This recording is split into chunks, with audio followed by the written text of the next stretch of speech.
a day I've had.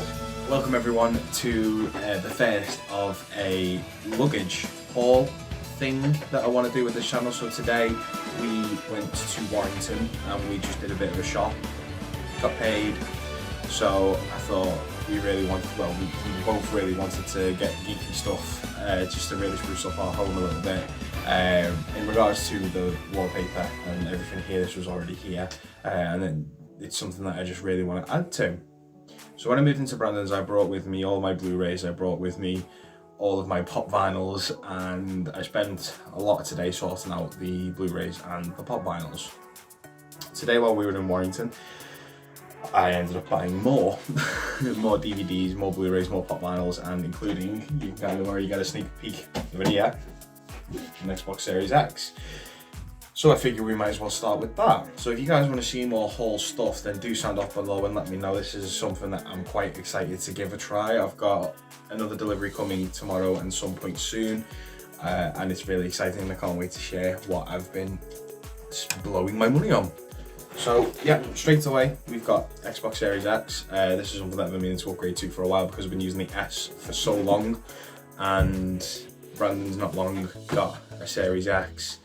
And one of the main reasons why I've primarily moved over to Xbox is because, well, Nico is a gamer, so he says, and this is his go-to console, is the Xbox. So some point down the line, I'm hoping he gets a Series X, saves up some pennies, and is able to get one. So I'm gonna unbox this and set it all up once this video is done. So I thought I'd get that one out the way. Right, this is gonna be insane because I've just kind of thrown it all into a bag, and I can't wait to see what we start off with. So the first thing I grabbed was a PS2 game. It was Fantastic Four: Rise of the Silver Surfer. This is actually one of the greatest games I've ever played. I don't really know in terms of attention what it gets, but it is a lot of fun. I love both of the Fantastic Four games equally. This one I will probably rate higher purely because Silver Surfer's in it, and Silver Surfer is so fucking cool. Because over the past couple of weeks we've got numerous games consoles like a GameCube, a PS2, and we've just been getting a massive collection going to put on the shelves. So this space here is kind of my space, my editing space, my gameplay space, things like that. And this is something that I'm looking forward to playing through again, because yeah, Fantastic Four: Rise of the Silver Surfer is a fantastic game, no pun intended. This time we've actually got something for the Xbox Series X, Nickelodeon Kart Racers 3 Slime Speedway. The first two games weren't all that bad. The first one's definitely the weakest of the bunch. The second one, I think, the second one didn't have voice acting from the Nickelodeon characters, and the roster was somewhat of an improvement from the first one. But in this one, Jimmy Neutron being in it was enough of a selling point for me, because I'm a big Jimmy Neutron fan. And in this one you've got 40 iconic characters, 36 tracks, voice acting, and millions of customization options. We played a little bit of it briefly on PlayStation 5 before the disc went missing, and I don't know how that happened. It's a great game, it's a great racer, and I'm definitely looking forward to playing through this again. Next up we have for the Switch, we have Luigi's Mansion 3. Now Luigi's Mansion is a game series that I am not too familiar with. I completely missed the hype with Luigi's Mansion. That is a game that we got for the GameCube as well, the first one, so I'm very much looking forward to giving that a go.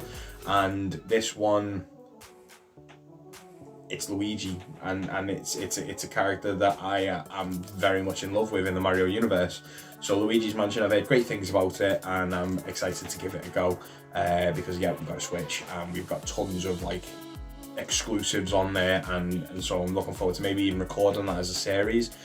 And yeah, I'm super excited to give that a go. Brandon's looking forward to it as well. Next up we have, because I felt like this was a necessary purchase, we have the hard drive for the Xbox, the external one, because 1 terabyte is not a lot. It will get filled up really quickly with the likes of Destiny 2, Red Dead Redemption 2, things like that. So I think having that is going to be really, really handy. There's no loss of speed with it. It's a handy little piece of tech. And I think if you're getting a Series X, I feel like that should be an absolute purchase with the console itself. Okay, next up we have another Xbox One game, and it's Outlast Trinity. Now, I'm a big fan of the Outlast games. I love my horror. I've never finished the first one. I've never played Whistleblower, but I love Outlast 2. I finished that game pretty much all in one sitting. I absolutely loved it, and horror is like absolutely my favourite genre to go to in games, films, anything. And Brandon, I'm assuming, is a big fan of Outlast as well. I think he owns both of them. But that is one I am definitely looking forward to playing. Next up. Okay, so next up is one of the reasons why I got a Series X, was Marvel's Midnight Suns. Now, I remember thinking when this game was coming out that this was going to bomb, because it was a turn-based game, and I'm not too familiar with turn-based like games. I think my last experience, really, I only dabbled with XCOM 2, but Brandon got this for his PS5. I was watching him playing it and I was very jealous, and then I saw the reviews of it and people absolutely love it. It's obviously very different to what you would probably expect from a game like this. I think people were expecting it to be a bit more like Avengers, but hopefully a little bit less like Destiny. But I'm super excited to give that a go. I could very well make a series out of that, but who knows, time will tell. Midnight Suns are one of my favourite factions in Marvel ever. Ghost Rider, Blade, Moon Knight at one point. That's exciting. If there's a hope that Moon Knight comes to this game, I am very hyped for it. I thought I'd grab all these out at once because I think this might be the last of the Xbox games. So we've got Kingdom Hearts 3. I own 1 and 2, the remix of them on Xbox, and so I was looking for an excuse to play through them again. I love the Kingdom Hearts games. I still don't have a clue what the hell they're about, but they're fantastic purely because it's Disney and I am a slut for Disney. But I'm looking forward to playing through that again, but I will be playing through 1 and 2 first before I go through that again. So I've got that to look forward to. And then we've got Lego Jurassic World, which is actually, in my opinion, an incredibly underrated Lego game. This was one of the moments when I started getting Lego fatigue, so this was the last proper one that I really played. But I love it. I think it's a great game. I love Jurassic World, I love Jurassic Park. So it's a nostalgia trip, I think, is the right way I can describe that one. That's probably the only thing that carried me through it. And then next, we've got Lego Incredibles. Now, Lego Incredibles, to me, isn't the perfect Lego game. There are a lot of things they did right, but there's also a lot of things that they did wrong. But I think The Incredibles is my favourite Pixar license, so getting that in there is, with the Lego franchise, is fantastic, and I'm super excited to play through it again. I don't remember it being amazing, but I remember it being a good time for the story and everything like that. The 100%, I think I almost did on PlayStation, but I'm excited to give it a go again. We took a little trip into HMV, and because one of the big things we want to do is we want to get an anime collection. I hate that. We wanted to get an anime collection going, and we've got Dragon Ball Z Resurrection F. I've never actually seen this film, so I'm excited to give that a go. I've seen Battle of the Gods, and I haven't seen Broly, so it's only Battle of the Gods. So I'm very much looking forward to giving this a go, because Frieza is one of my favourite Dragon Ball Z villains ever. So this is going to be really, really exciting, and I'm fairly certain Brandon hasn't seen these either, but we shall see. Okay, so now we've got Dragon Ball Z Battle of the Gods. Battle of the Gods was my reintroduction to Dragon Ball, because I kind of stepped away from it for a while. I think this is like the first arc of Super, but I think it's the same with Z. I think it was an arc in Super. Of Resurrection F was an arc in Super, but this is one of the most beautiful anime films I think I've ever seen, and it is a welcome addition to the anime collection. Next up, we've got the Dragon Ball Z Broly trilogy. Now, these films, the super tacky, super cliche, like 90s action, but they're really, really good and really enjoyable to watch. I've heard like people like Lee say that Broly, like Dragon Ball Super Broly, was so much better than this, but these hold a special place in my heart. I don't remember Bio Broly being excellent or good, but it's Broly, and Broly deserves all the attention that he can get. Akira. Now, I've never watched Akira, so this is something that I'm very much looking forward to watching. Taika Waititi was like meant to direct the film at one point, and I think that kind of fell through, probably because he wanted to make it more funnier than it probably is. I'm super excited to watch that, because I keep on seeing it on Netflix and I'm like, I want to watch that, and I just never get around to it. So I think having it physically will push me to watch it. Okay, here we go. So we've got Dragon Ball Super Broly, which is one that has been recommended to me a lot. Apparently it's the best out of the three. So this is something that I'm definitely looking forward to, because he is the strongest Saiyan, and you do not fuck with Broly. If Broly starts screaming, you run. This one was very left field. So I've been really getting into my Cartoon Network again because I kind of dipped off of it when like a lot of the classics kind of disappeared from the face of the earth. But The Amazing World of Gumball is one that I've always wanted to properly watch, and I've managed to find the first season today to watch. I'm super excited. There's 12 episodes, but it's meant to be really, really good. And I think Nico is a big fan of Amazing World of Gumball. I think we might have even spoke about it briefly, but it just looks wild. It looks the humour in it just looks incredible. So I'm excited to give that one a really good go, because apparently this was just before Cartoon Network went really, really weird and really, really crap. At least that's my opinion, but I'm excited to give that a watch because I love cartoons. Simple as. If you haven't guessed already, I love cartoons. So next up, we've got possibly my favourite sequel to any video game movie ever, Sonic the Hedgehog 2. This movie has no business going as hard as it did. Knuckles is one of my favourite Sonic, and it's a shadow characters. One of my favourite Sonic characters. I think Idris Elba played him fantastic, and obviously Jim Carrey's Eggman is just a rare treat, and I hope to see more of him in the future. Overall, this is one of those video game movies that absolutely smashes it out the park, and it's nice to see a video game movie do that. So yeah, if you haven't seen this, watch it. It's fantastic. It's so good. Now we've got Sonic the Hedgehog 1. Now I'm surprised I didn't already own this, but this is another one. This film had no business being as good as it was. This film was doomed to fail at one point, and then the internet literally bullied the studio into fixing it, and we absolutely got spoiled rotten with this movie. Can't sing its praises enough. Me and our Vinny absolutely love Sonic the Hedgehog, and we both love the films, so I will absolutely be watching these again, and I'm sure Vinny would love to watch them as well.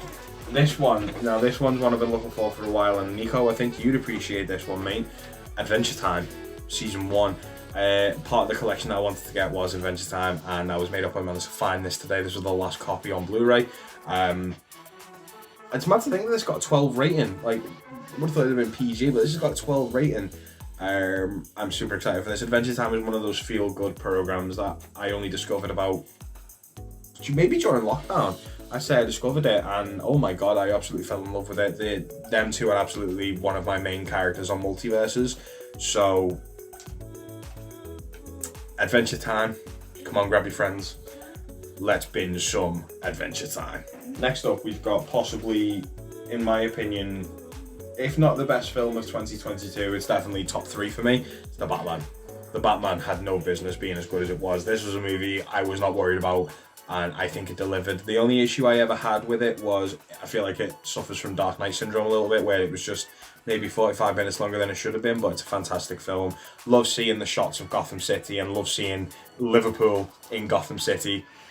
It's exciting. It's a great film. The music is fantastic. I'm gutted it got snubbed for an award for its music. Michael Giacchino just absolutely smashed out of the park with the score. Matt Reeves was an incredible choice to direct Batman. Everyone in this movie was perfectly cast, and I can't fault this film enough. Like, it's fucking amazing. If you haven't watched it, watch it. It's incredible. I never knew a movie where Bruce Wayne was 90% Batman would be something that I needed. And it did it really, really well. So let's hope we find out more about the second one soon. What was this t-shirt? I actually don't remember buying a t-shirt. So bit of a confession. I started playing Fortnite recently, and this character came out in the store, and I did put money into it. I know it's dreadful, but I am a massive, and I mean massive, Moon Knight fan. Moon Knight is just ridiculous, and it wasn't necessarily just the series. I've been familiar with him for so long. He was first introduced in Werewolf by Night, and he is a phenomenal character, and I think the MCU series, the Disney Plus show, was really, really good. If it doesn't get a season 2, I will be very, very sad, but at the same time, I'm very content with the fact that we got an absolute stellar first season. So, Moon Knight, if you haven't watched it, watch it. Oscar Isaac is fantastic in it. Just the range that man has, it's incredible, honestly. Because of course, what's a shopping trip without pop vinyls? So the first one I got was Sylvester and Tweety. Big Looney Tunes fan, big pop vinyl collector. And Sylvester and Tweety are just some of my absolute favourite cartoon characters ever created. Not just Looney Tunes, but they're just incredible. The dynamic between them, it's that Wile E. Coyote dynamic with Roadrunner that they have. It's fantastic. I think I'm due a rewatch of Space Jam soon. To go with Tweety is Taz. Taz is my all-time favourite Looney Tunes character. He's just wacky, he's insane, he's fantastically voiced by Jim Cummings, who you may know as voices Winnie the Pooh. Multiverses, Looney Tunes main, 100%. He's 100% my main on Looney Tunes. And this is staying in the box. This is not leaving this box at all. None of these are leaving this box. And as for this next one, it is definitely not leaving the box. Brandon got an Ozzy Osbourne one where it's an Ozzy Osbourne pop vinyl, but it's got Diary of a Madman on the back of it. So it's got like a backdrop. And this is absolutely, I did not know that this one existed. And it was a toss up between this one and the Movie Moment one, but I ended up going with this one. This is a VHS cover one. That's what this one is. But it's Beauty and the Beast, and it's Belle. Belle is my all-time favourite Disney princess. Beauty and the Beast is my all-time favourite Disney movie, for those of you who didn't know and think that I just dressed up as Gaston for the sake of it. It is an absolute masterpiece of a movie. The remake wasn't so bad itself, but fails compared to the original. The original one is just so iconic. We are actually going to be watching the original one soon, because we have mad love for Beauty and the Beast, and I have mad love for Belle, and she is amazing to look at. So yeah, that's that. So there you go, guys. That was the haul for today. There was a lot. Brandon got a couple of things. He bought Tekken 7 on Xbox. He bought Tiny Tina's Wonderland. And I feel like there was something else that he got. I feel like I'm drawing a blank on that one. I'll have to find out. But we did really, really well. We did really, really well today. Now we have to save, because we have a wedding to plan for, which is very exciting. Literally, this delivery that comes tomorrow might be my last one for a while, but I think this whole kind of series that I'm thinking of doing is very exciting. And if you guys want to see more stuff like this, to get a peek into the insanity that is Jack and Brandon, then do sound off below. Do let me know. And as always, I hope you have a lovely day, and I can't wait to see you in the next video. So peace out, guys, and I will see you all soon.